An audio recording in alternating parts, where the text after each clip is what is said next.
In this tutorial, we'll be defining aperture, ISO, and shutter speed, which are the backbone of any photographer's knowledge. From here, you'll be able to switch out of full auto mode and discover some of the more advanced settings on your EOS DSLR camera. A good way to think of this is about comparing them to the way your eye works. With that in mind, let's first define aperture. This is a measurement of how wide the hole in the back of the lens opens to allow light in. You can think of it as the iris in your eye. Aperture values are expressed in numbers called f-stops. A smaller f-stop number means more light is coming into the camera. For example, f1.4 lets in a lot more light, whereas f22 is like a pinhole.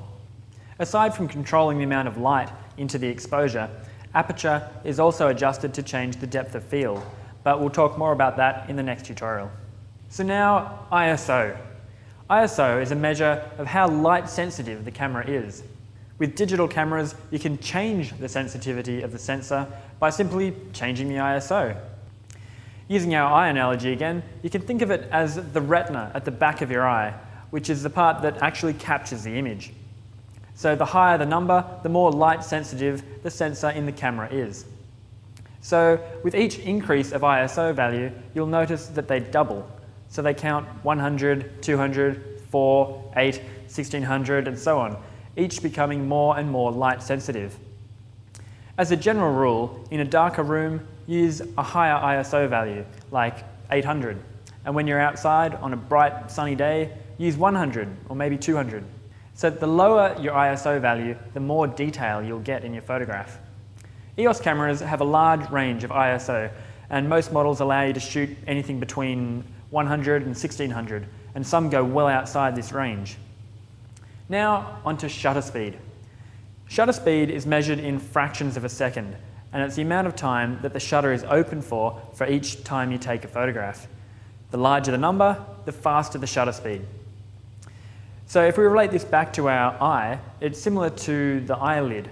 Of course, our eyes are seeing sort of constant motion, so they're always open rather than opening and closing as it does in a still camera.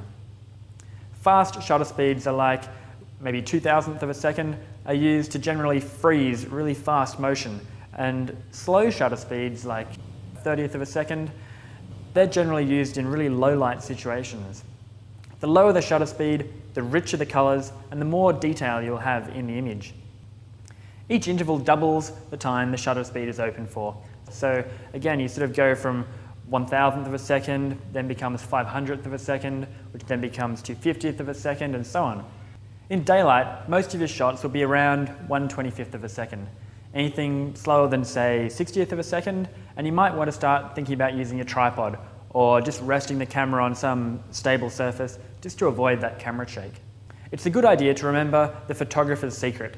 Don't shoot on a shutter speed that is anything less than 1 on the focal length of the lens.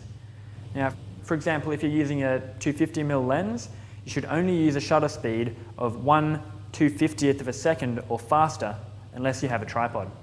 Now, I know these definitions can sometimes be a bit of a mouthful, but in the next tutorial, we'll explain how they all work together.